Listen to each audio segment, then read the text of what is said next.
Shabbat Shalom. Okay, you guys are slacking off. Shabbat Shalom. All right, good.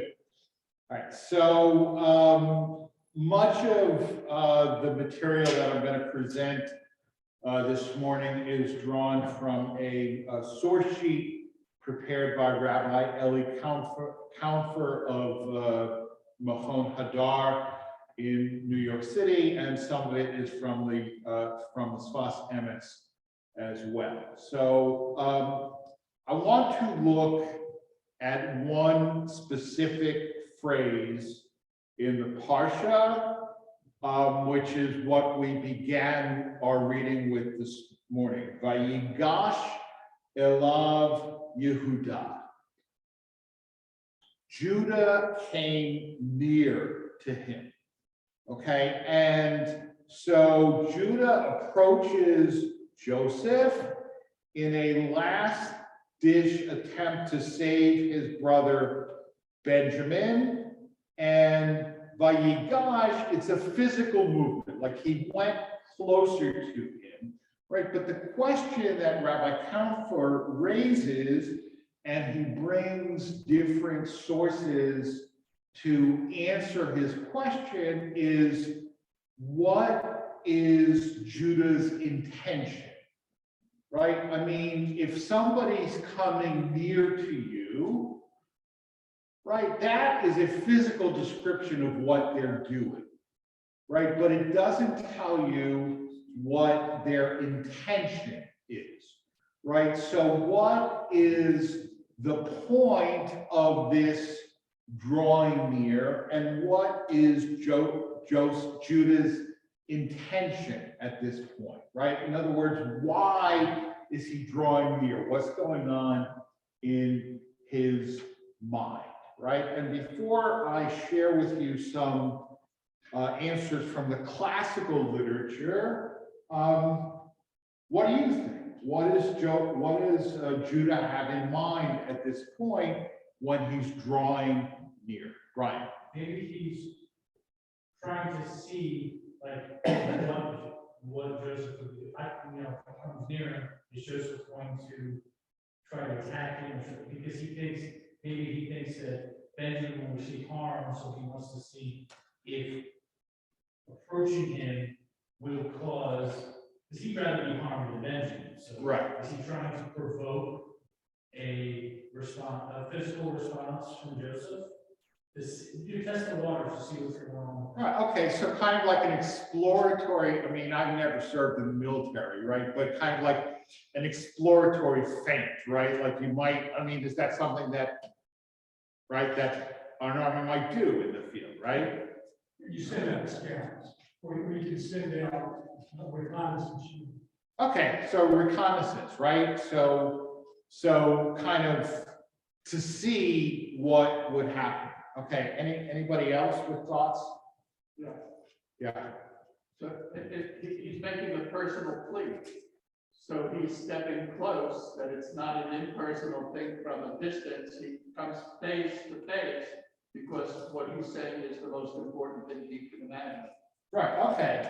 And it's interesting. I mean, particularly, more recently as people's fears of spreading COVID, rightly or wrongly, are lessened.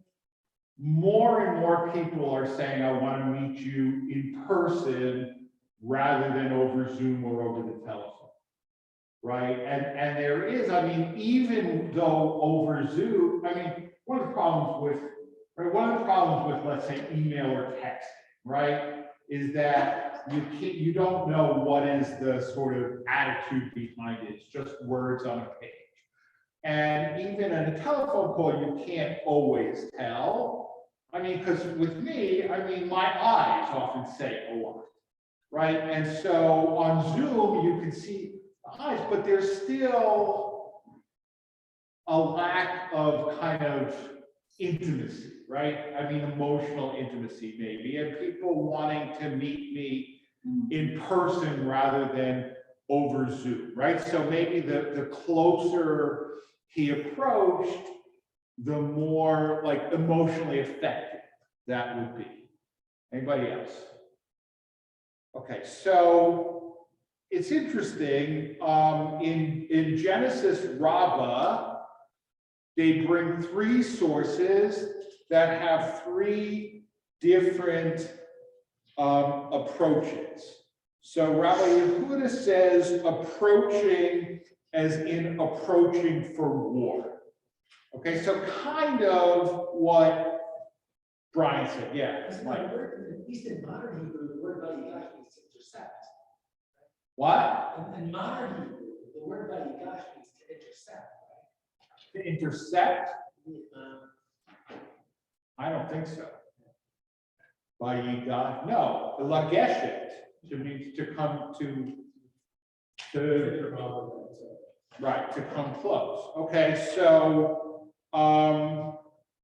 he brings, Rabbi Yehuda brings a quote. I mean, all three of these bring quotes from somewhere else in the Bible where the same verb is used. It says, Yoav and the people that were with him drew near in battle. VaYigash Yoav am asher imo lemilchama.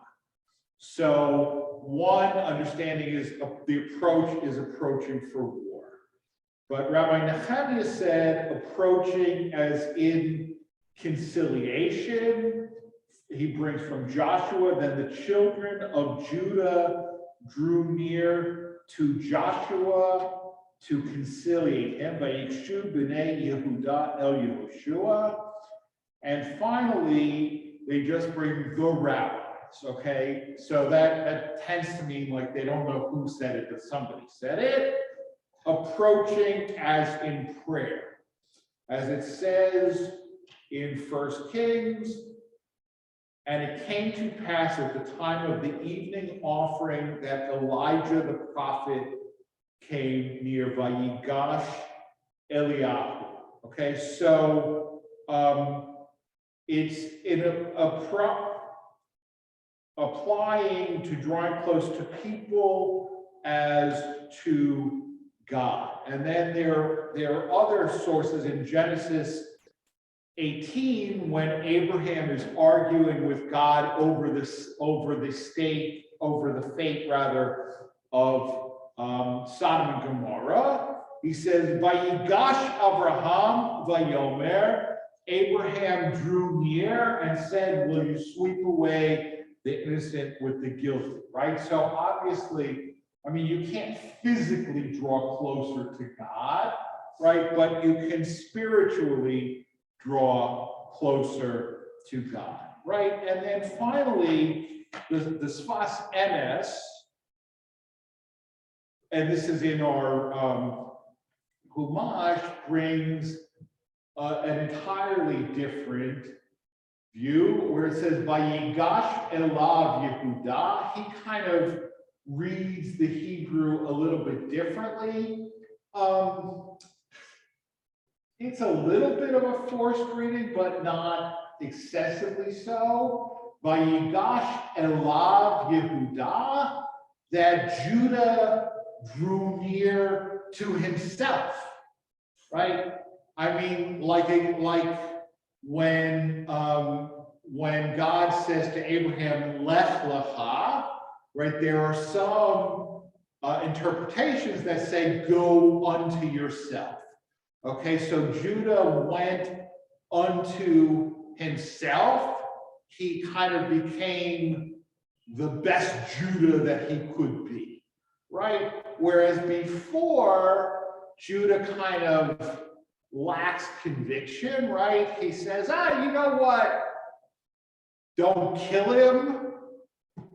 Just throw him into the pit, right? So he's not exactly saving him, but he's not really standing up for him either. I mean, forgive me, but it kind of sounded like the Kevin McCarthy of his day, right? And, you know, don't kill him. Don't kill him. That would be bad. Just throw him into the pit, right? But now he's standing up for him at some personal risk, right? As Brian said, right? Because he's coming closer and he doesn't know what Joseph's gonna do, right? And so there's another source that says actually it's all three at the same time, because they're not mutually exclusive, right?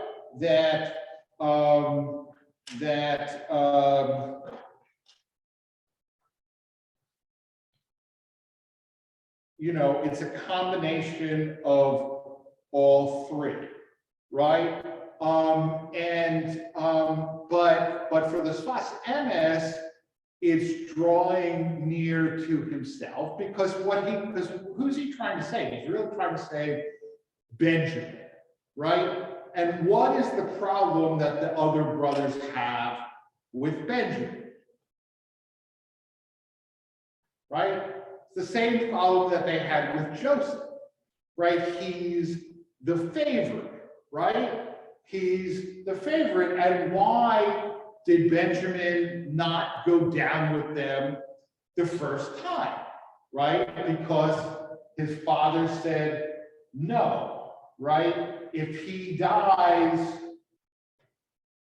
I'll die, right? Well, okay, so all the other brothers, they can risk their lives, but Benjamin can't risk his, right?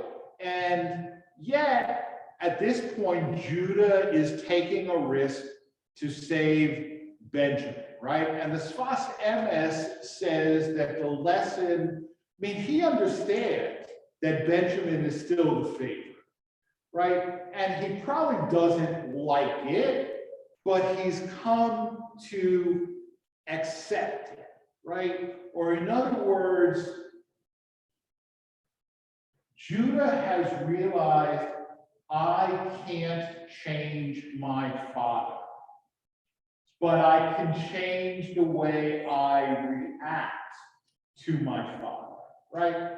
And this is, I mean, this may be the hardest earned lesson in life, right? That ultimately we can't change other people, right? Other people are beyond our control. The only thing that we can do is change how we react. Having said that, it doesn't mean that we can't try different approaches, right?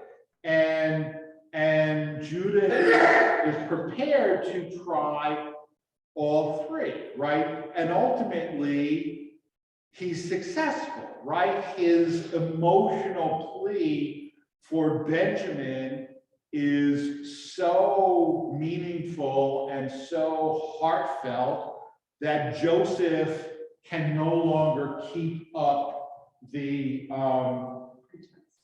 pretense, right? He can't keep up the pretense, and he reveals himself and he reconciles with his brothers and ultimately with his father. So what we have here, I mean, a couple of points. One is the idea that, as I said, we can't change other people, we can only change our reaction to them, but that doesn't mean that we can't try to appeal to them and appeal to their better nature. But the other thing is that, you know, whenever anybody tells you, hey, look, I'm just telling you what the Torah says. No, he ain't, okay? There is no such thing as an uninterpreted text, right? And there is no such thing as a self-interpreted text, right? Yes, the Torah tells us Judah drew near, but it doesn't tell us what his thoughts were. It doesn't tell us what his intentions are. And the tradition itself gives multiple ways of interpreting, right? I've given you four, right? 3 from the ancient rabbis and 1 from the Sfas Emes, who lived about 100 years ago, right? All of them completely plausible, right? And this, you've heard me say this, but I want to really plead with you to understand the richness of our tradition, right? And that if you just read the text without commentaries, you haven't really read the text. Okay, Shabbat Shalom. Thank you.